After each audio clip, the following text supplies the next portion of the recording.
Hello, delegates of the WPSMEE. I'm Benjamin Dean, and today I'm going to run you through a presentation of a paper we've done on digital security and data protection in SMEs. The presentation today is going to proceed as follows. I'm going to run you through some trends around digitization and digital security in SMEs. I'm going to talk about the challenges associated with effectively managing digital security risk in what is a fast evolving space.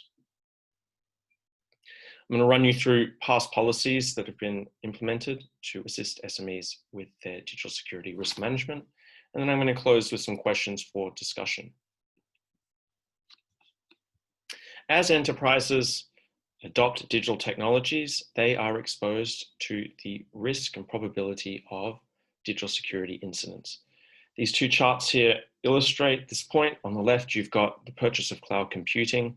As it increases on the x-axis, you can see the probability of suffering in cybersecurity or digital security incident increases as well in OECD countries. On the right-hand side, a similar trend as companies have more people employed using computers with internet access, so too does the risk that they suffer digital security incidents, which can be costly and disruptive and ultimately lead to lower profitability, lower efficiency, and an inability to really benefit from the opportunities that the digital transformation make available to them. This trend has gained more urgency this year. COVID-19 has led to widespread shutdowns of the physical facilities of enterprises. A lot of employees have been sent to work from home if they can, and enterprises that in the past had some choice as to whether or not they would adopt digital technologies no longer have that choice.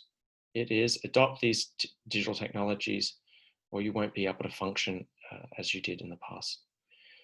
So as these technologies have been adopted, the reliance of these companies that are using these technologies has increased in turn. And what's interesting is just how fast this has occurred. On the right-hand side, there's a chart, some popular conference call services. I'm speaking to you on Zoom right now, so this is evidence of just how quickly this change has taken place. But when you look at that growth, I mean, tripling of Zoom within about a month, that's just one service, but it is indicative of the pace of change and the nature of the change. As companies have adopted these technologies and become more reliant, well, their exposure to various malicious threat actors who might want to hack their devices and steal data or steal money has increased. The vulnerabilities they're exposed to has increased because a lot of these technologies have got bugs and other kinds of flaws that lead to their failure. And if these incidents take place, these enterprises now have more to lose. They are going to end up having an effect on their revenues and ultimately their profitability. So the stakes are much higher now than they were a year ago, and this area has just become much, much more urgent than it was even a year ago. There's some difficulty here in talking about SMEs as kind of a cohesive cohort. Actually, there's a large amount of heterogeneity amongst this group of SMEs at a high level. So we see a lot of the variation in terms of digital security in terms of size. So as enterprises grow in headcount or revenue, their vulnerability and the nature of the incidents they suffer varies. And in addition, by industry. So in some industries, digital technologies have been used for decades, like financial services. In others, that reliance and that use just wasn't there until even a year ago. Some companies also hold certain kinds of data that can be lucrative targets, such as personal information or healthcare information. So we see a lot of incidents predominantly affecting companies in industries like healthcare and financial services for that matter. The interesting thing here is that yes, there are industries and enterprises that in the past have been adopting these technologies. They're used to them, they're used to securing them, they're quite mature in their approach because they've had to use them for so long. With this COVID-19 trend and the acceleration of digital adoption, a lot of enterprises that aren't used to using these technologies are now forced to be reliant upon them. And so it wouldn't be a surprise if their ability to manage the risk that comes with the use of those technologies is deficient. And as we look back in the past, there's good reason to think that there are large proportions of small, medium enterprises in certain industries that are now seriously deficient in their ability to manage this risk. On this slide, if we look back in terms of trends, we see that the smaller the enterprise, usually there's lower awareness of the risk here. There's less sophisticated skills in-house to manage the risk. So there's less maturity in the way in which the enterprise manages this risk. On the right-hand side, you'll see a chart. This is from a Danish survey from a couple of years ago. It shows that as enterprises increase in size, the proportion of those enterprises that use basic or essential digital security measures tends to increase. Those kinds of measures can be basic things like using firewalls or antivirus, but actually there are more fundamental things around the way in which the business operates, like having an incident response plan in place or having someone in-house who is responsible for managing the risk. Point is, though, that as the enterprise grows, tend to have more measures, more sophisticated measures. But especially at the smaller end of the spectrum, in the absence of having these kind of measures or people in-house, a lot of enterprises delegate this responsibility outside. They might do that to consultants or experts, but increasingly, because of the way enterprises adopt digital technologies, like let's think cloud service providers, for instance. If an enterprise adopts a cloud service provider to run their IT infrastructure, they're in essence delegating the security of that cloud service to the provider itself. Now, that can be a good thing on the one hand, because those cloud providers are big and getting bigger. And so that means that they're able to plow more money into the protection of that system. In essence, figuratively speaking, they are building bigger, stronger, higher walls around the cloud service provider, much bigger, stronger, and higher than a small or micro enterprise could ever afford on their own. So this can be a good thing in terms of security outcomes, but it does mean that the responsibility is being delegated to another stakeholder in the ecosystem.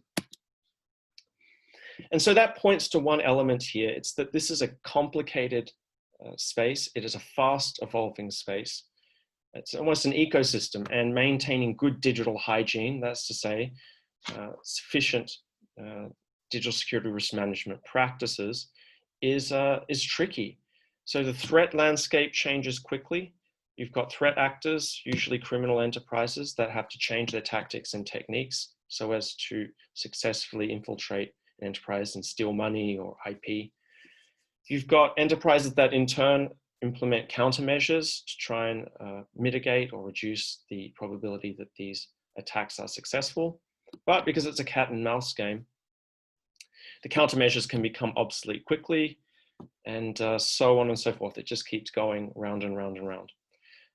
The technology landscape changes quickly as well. And as it changes, it can be difficult for people who do not have the required knowledge to assess the security of the products or services they're using. And so it's tricky because there's a need to dynamically manage this risk, but it's so fast moving and it's complicated and it's opaque. It can be really challenging for enterprises that don't have the requisite knowledge to keep up. There's really no one size fits all checklist that you can give to all enterprises to say, here's how you keep secure. Different enterprises and different industries with different business models face different threats and use digital technologies in different ways. So it's very, very complicated. And I'll add another layer of complexity here that I've already alluded to. A lot of SMEs, well, SMEs exist within this larger ecosystem. And so you've got all of these other stakeholders who have some role and responsibility to play in managing their digital security, and by extension, the digital security of others. So for a lot of enterprises, the actual risk that they are exposed to is not within their own walls, figuratively speaking, it's in their suppliers or in their clients. It might be SMEs, other small enterprises they work with, but it could be very well larger enterprises that they operate within a longer supply chain. So if you have disruption in one part of the supply chain, it can ripple down and start affecting smaller enterprises further down the chain. And it's no fault of their own. It's just the nature of the way in which these supply chains interact. There are other stakeholders in this space. There are some insurance companies that provide insurance for the losses associated with these digital security incidents.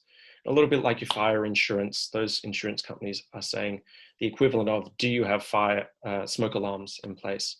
And if you do, we'll insure you. If you don't, we won't insure you. And then governments have their various roles to play in this space. Most commonly thought of one is around law enforcement, but as you'll see on the next slide, information awareness has also been traditionally one area where governments have tried to contribute in this space. I've just mentioned supply chains as an issue, but there's one other element that deserves attention here. One of the unique things about this space is that this complex ecosystem, there's a lot of interdependencies. And that means that you can have systemic incidents occur. So let's think about everyone using an operating system. You might be using a Windows operating system yourself. If there's a vulnerability in that operating system that starts being exploited at scale, it's not just you individually who is using that one computer, it's everybody who's using that same operating system that is exposed. And so when we see some of these failures, the concerning part is not that it's just one enterprise that will be affected, it's that many enterprises will be affected at the exact same time from the same incident. And when we think about that in the context of supply chains, for instance, you can end up having supply chains collapsing simply because certain segments of it have been disrupted. Policies from the past. So in the report, you'll see there's a section that goes into this in detail, but the high level message is that policies in the past around that have attempted to target the issues that SMEs face have tended to go to address this information asymmetry issue. Information asymmetry, it's simply where one party has more knowledge than another party in a transaction, and the party with less information has a harder time making the correct decisions. In the past, awareness campaigns were some of the most common.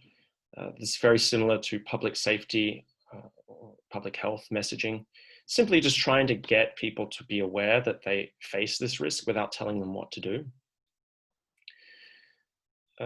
Threat bulletins and incident response has also been a space. So computer emergency response teams have been around for decades now. And they basically come up with threat bulletins saying, there's a new threat actor that we're seeing, here's the kind of things that they do, and here's how you keep yourself safe. And that can be useful for enterprises that don't have someone in-house who monitors this fast-moving space, of which with smaller enterprises and certainly micro-enterprises, there's really very few who would have that capability. Toolkits and checklists. So once you've made enterprises aware that they face the risk, the obvious question they're going to ask next is, how do I manage it? What do I do? A lot of these toolkits and checklists do a good job, actually. If you think about enterprises on a scale of 0 to 100 spectrum, where 0 is they have no idea what to do, and 100 is they know exactly what they have to do. These checklists and toolkits can get them from 0 to 60 relatively quickly, help them implement some basic measures that get them to a base level of security. So that's better than nothing, because in the past, when there was absolutely no advice, it was like, all right, great, I'm aware of this risk, but what do I do? And there simply wasn't a straight answer. Finally, certification schemes. This is very similar to the idea where if you've got household appliances, there's like an energy efficiency sticker on them. If you look at the bottom of cans or bottles, you also see little symbols around recycling.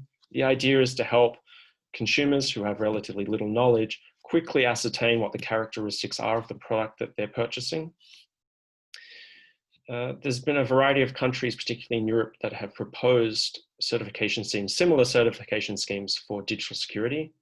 And while these certification schemes are currently in development, I wouldn't be surprised to see the final versions released in the next year or two, and then it wouldn't surprise me at all to start seeing digital technologies with little stickers on them, helping people understand how secure they are, or the flip side is how insecure they are. What we see though, looking back, is yes, these policies have all tried to address similar problem of information asymmetry. However, they don't tend to be integrated into the overall digital security the overall digital strategy of OECD countries. They're largely fragmented. They're kind of implemented on an ad hoc basis. They evolve slowly in what is a really fast moving space. I mean, these certification schemes have been proposed for years. And I tell you, the ecosystem has not stopped to catch its breath while those standards are developed. A lot of the approaches in the past haven't brought all these stakeholders together. So I mentioned before that we've got these various stakeholders that all have roles and responsibilities in this space. You've got the small, medium enterprises of various types, large enterprises, governments, insurance companies, and many other stakeholders. To come up with a holistic approach, one that's going to be effective across the whole ecosystem, it's necessary to bring all of these stakeholders together. And that doesn't happen very much. So looking forward, thinking through the situation we're in, yes, COVID-19 has accelerated the digital transformation. Yes, that's made enterprises more reliant on these technologies. And yes, they have all of this digital security risk exposure that they didn't have before, and they need to learn how to manage. In order to address this situation, one has to bring all of these stakeholders together, because each of them have their own role to play and are, in many cases, reliant on each other in order to effectively manage their risk in this space. So some questions for discussion. The first one here is around the evidence base. If you'd asked me to do this report 5 or 10 years ago, it would have been difficult because there simply wasn't a lot of evidence or data or statistics around to help us understand what's going on in the world. The good news is that an evidence base has been accumulating over time. There is still a lot more work to be done to improve it, notably around comparability of data across countries, but hey, it's a much better situation than it was in. Question in my mind, how can it be improved, or what can be done to improve it even further? Aside from comparability, a lot of OECD countries have implemented mandatory data breach notification laws in recent years. So they're collecting incident data, but not necessarily making that data public. That might be very useful to do so even at an aggregate level, because then we get some view into which enterprises of which size and which industry are suffering data breaches, what data are being stolen from them, and how much is it costing them. So that's just one example, but it is noteworthy that a lot of governments are collecting data already, and it's just a question of structuring it and releasing it publicly. It will go a long way to help enterprises or policymakers themselves adapt their policies or adapt their risk management practices in line with this fast-moving space. Second bullet here. Okay, so we've got SMEs, they're adopting digital technologies faster. This digital security posture will need to evolve as well, but for it to evolve in a way that's addressing the actual problems, we need to know what the needs are. And so I would be interested to know over the last 9 months, if and how the needs of small, medium enterprises have changed, given their increased use and reliance on digital technologies, particularly in the context of an ecosystem. So it's not just the enterprise itself, but what needs they have that lie outside of the enterprise in other stakeholders. And the final question here is around integrating policies. So at the OECD for many years, there's been talk about holistic approaches and all the government approaches to digital transformation. There's a lot of talk about, well, most OECD countries have got a digital strategy at the moment. However, not all of those countries have integrated digital security into those strategies. Those strategies were largely developed to say, all right, there's going to be all these benefits from digital transformation. Let's accelerate it. Let's make it happen. Let's get those benefits. And they didn't really take into account the costs that are associated with the adoption and use of these technologies. We're starting to see the consequences of that lack of integration now. Going forward, it would be good to see the two sides, the benefits and the costs, being reconciled and managed in harmony. I wonder if any delegates back in your home countries and capitals have adjusted your digital strategies to more fully integrate digital security, and if so, how have you done it and what lessons have you learned? So that's it for this presentation. Thank you very much for your attention. My hope here is that going forward, maybe we get to a point where all the benefits from this digital transformation are realized, and at the same time, the risks that this digital transformation introduces is managed in an effective way. Thank you very much.